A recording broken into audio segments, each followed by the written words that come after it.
ada demo guys. Damn, banyak sekali. Ada Pak Polisi. Demonya joget-joget guys. Banyak Pak Polisi guys.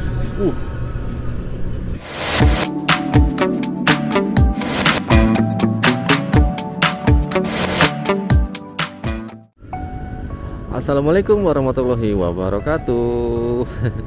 Gimana guys, apa kabar kalian semua? Semoga kabar kalian dalam keadaan sehat selalu ya, dan selalu diberikan kemudahan serta kelancaran dalam menjalankan hari-harinya. Amin. Oke guys, jadi di konten kali ini saya berada di tengah kota di Jakarta nih guys. Tepatnya berada di daerah Tamrin ya. Dan situasinya ini cukup lancar, jaya, nggak ada kemacetan yang berarti. Di video kali ini saya mau coba sharing-sharing ringan aja nih guys, tentang pengalaman yang saya alami ya, dari awal saya coba bikin video di YouTube sampai detik ini. Jadi pengalaman apa tuh, atau sharing tentang apa tuh guys? Jadi gini ya, setelah saya perhatikan gitu ya, selama berjalan bukan hampir sih, udah lebih dari 2 tahun ini ya, semenjak saya bikin video pertama kali gitu ya, itu ada beberapa hal yang saya memasuki beberapa fase nih guys, beberapa fase dalam dari tingkat kejenuhan sampai tingkat kerajinan gitu ya dalam bikin konten gitu. Jadi, dan ini saya mau coba rangkum, ada 5 nih, sebetulnya banyak nih guys, tapi ini ada 5. Ada demo guys. Damn, banyak sekali. Ada Pak Polisi. Demonya joget-joget guys. Banyak Pak Polisi guys. Ini demonya banyak banget ini. KSPSI. Serikat Pekerja Indonesia nih guys. Ini situasinya di daerah Monas nih ya, demo. Dan ini ada yang pakai topi kuning. Nice. Wah, kayaknya bakal macet ntar siang nih guys. Waduh, ampun. Loh, sampai teralihkan perhatiannya. Tadi saya sampai mana tuh yang ngomongnya?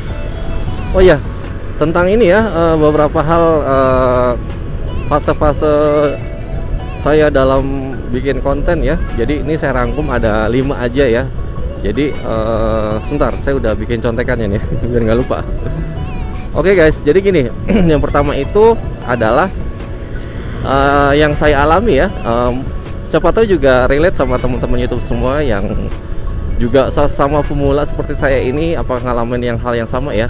Jadi awalnya itu saya pikir kalau kita udah bikin konten ya, bikin video di YouTube itu akan cepet gitu naiknya gitu, seperti video orang-orang ya, karena yang penting upload aja gitu, bikin aja dulu, mulai aja dulu gitu. Dan saya coba terapkan di situ guys, dan dengan tanpa memperhatikan hal-hal detail lainnya gitu. Jadi saya coba cepet upload, saya upload gitu ya, konten di YouTube gitu. Saya ingat banget itu dulu pertama kali konten saya itu adalah tentang motovlog sih sebetulnya.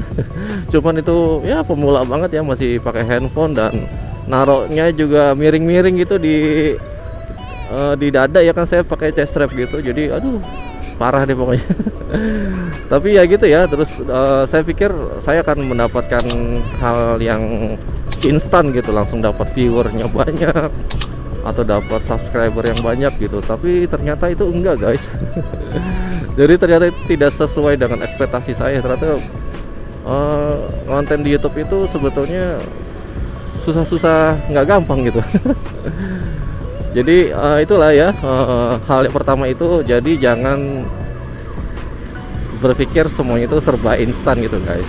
Karena ternyata tuh setelah kita terjun ya, atau kita udah kecebur gitu, ada baiknya kita harus lebih mendetail lagi, kira-kira apa sih yang harus dilakukan selanjutnya gitu ya, biar nggak cuma sekedar upload konten gitu. Jadi ada beberapa hal lainnya ternyata tuh, kayak kita harus belajar tentang algoritma YouTube, belajar tentang durasi konten kayak apa gitu ya. Terus kemudian kita uploadnya itu baiknya tuh di jam berapa, ada jam-jam tertentu yang mungkin viewernya itu lumayan banyak gitu, ada juga viewernya lumayan dikit gitu ya, dan hal-hal lainnya lah ya seputar itu gitu. Jadi mungkin teman-teman bisa mempelajari sendiri atau mungkin udah pernah mengalami gitu ya. Jadi ternyata itu nggak segampang itu atau tidak serba instan gitu guys. Itu pelajaran pertama yang saya alami ya dalam bikin konten YouTube. Terus yang kedua itu, nah ini soal tentang konsistensi ya, serta apa ya, mental gitu. Jadi ini saya rangkum aja ya. Jadi yang pertama itu tentang jangan semua serba instan, yang kedua itu tentang konsistensi dan disiplin, ya, dan yang ketiga tentang pantang menyerah nih. Jadi untuk nomor 2 dan ketiga itu saya coba satukan aja ya. Jadi kalau kita kalau kita jangan deh dulu, kalau saya itu ya setelah saya bikin konten gitu terus ternyata viewernya nggak banyak, dan itu yang masuk ke tahap udah mentalnya udah down gitu, udah drop. Dan itu yang kadang bikin juga tidak konsisten gitu guys dalam bikin video-video lainnya gitu. Sebetulnya sih kalau dipikir-pikir dulu saya nggak punya harapan terlalu muluk-muluk ya gitu, cuman pengen videonya ada yang nonton, terus syukur-syukur ada yang subscribe gitu. Cuman dulu belum kepikiran tuh yang namanya dari YouTube bisa jadi uang ya, atau jadi duit gitu. Sampai sekarang pun saya juga belum menghasilkan apa-apa dari YouTube ya gitu. Cuman kalau sekarang ini jujur ini cara pandangnya sih udah berbeda nih guys gitu, dibandingkan dulu yang awal-awal. Jadi dulu yang awal-awal itu karena hal-hal yang basic ya, nggak ada yang sesuai dengan ekspektasi saya di awalnya itu. Jadi itu bikin kita jadi, atau itu saya jadi kurang konsisten lagi gitu guys, karena udah keburu malas gitu. Nggak ada yang nonton gitu kan, jadi mau ngapain lagi gitu kan. Tapi saya pikir-pikir cara nanggulanginnya gimana gitu. Jadi dulu awalnya karena belajarnya itu tentang motovlog, ya udah kita belajar bikin konten yang lain gitu. Jadi akhirnya dari situ saya coba adaptasi untuk belajar bikin konten yang lain gitu. Sampai ada konten kayak lagi makan aja saya videoin gitu guys. Sama waktu itu sama bareng keluarga ya. Terus ya kontenin apa aja lah gitu. Jadi sampai yang macam-macam. Jadi kalau dipikir-pikir channel saya ini isinya gado-gado nih guys. Campur-campur, jadi juga nggak konsisten gitu. Dan setelah saya pelajari lebih mendetail, ternyata tuh kurang bagus juga gitu ternyata kalau konten yang terlalu gado-gado gitu ya, karena nanti takutnya algoritma YouTube itu bingung ini channel ini mau diarahkan ke viewer yang mana gitu. Ya tapi karena dulu saya belum tahu ya, dan itu salah satu cara saya untuk beradaptasi supaya saya tetap konsisten dan disiplin untuk bikin konten ya. Jadi itulah cara yang saya ambil gitu ya, dan alhamdulillahnya sih masih dalam jalur yang benar ya. Jadi pada intinya tetap berkarya gitu, tetap ngerekam, tetap upload gitu, daripada nggak ngelakuin hal apapun gitu ya. Itu sih yang saya yang saya alamin dan saya rasakan itu guys. Jadi sebisa mungkin itu hindari ya yang namanya tidak konsistensi, terus tidak disiplin juga dalam bikin konten ya. Harus terjadwal sih yang idealnya kayak gitu, dan jiwa pantang menyerahnya itu jangan sampai kendor guys. Karena jujur ya, kalau dipikir-pikir kita ini kan kalau bikin konten kita sudah melakukan banyak hal ya, dan segala effortnya juga gitu, selain waktu, terus konsep, sampai kuota gitu kan. Semua kita keluarkan gitu. Jadi sebisa mungkin itu jangan jadi hal yang sia-sia gitu guys, jadi jangan hal yang percuma. Jadi harus konsisten dan harus jangan pantang menyerah gitu guys. Terus yang selanjutnya adalah yaitu ini yang keempat nih. Yang keempat itu saya kadang merasa merasa itu ya, ya yang tadi itu juga sih masih nyambung. Jadi kadang merasa sedih gitu ya kalau kita udah bikin konten yang sudah dipikirkan, sudah dikonsep, atau mungkin nanti mau bikin ini, nanti mau bikin itu, ternyata pas sudah jadi, sudah ngedit sana sini gitu ya, nggak taunya videonya sepi-sepi aja guys. Ya itulah ya, pasti saya yakin dah, pasti teman-teman YouTube yang udah punya channel juga di YouTube pasti juga pernah ngalamin hal kayak gitu untuk awal-awal ya. Ya itulah salah satu fase dalam berkonten ya. Jadi ya terima aja guys gitu. Karena kadang penonton di YouTube itu kan sebetulnya dia maunya tuh serba instan juga sih. Jadi apa yang dia terima itu bisa dapat diterima dengan cepat gitu. Jadi kalau menurut saya sih ya, jadi ataupun kalau misalnya emang ini layak ditonton dalam durasi lama ya dia tetap nonton gitu. Tapi kalau nggak layak dia bisa langsung skip gitu. Jadi ya itu salah satu tantangan ya, gimana caranya bikin konten yang kira-kira itu sebetulnya sih nggak usah yang harus berkualitas banget ya dari hasil video tuh gimana gitu, tapi yang penting isinya tuh bisa bikin viewer itu jadi betah lama-lama gitu. Dan karena penonton di YouTube itu yang saya pikir itu adalah penonton yang random ya, jadi tidak bisa dikotak-kotakan. Jadi nah itulah kita harus punya konsep channel ini mau dibangun seperti apa gitu guys, jadi bisa terarah nanti untuk viewernya gitu guys. Jadi ya itulah ya, kalau nanti ketemu hal-hal kayak gitu jangan sedih kalau ternyata nanti videonya jadi sepi, nggak ada yang nonton gitu. Harus tetap semangat. Dan yang kelima nih guys, rasa kecewa ya, rasa kecewa.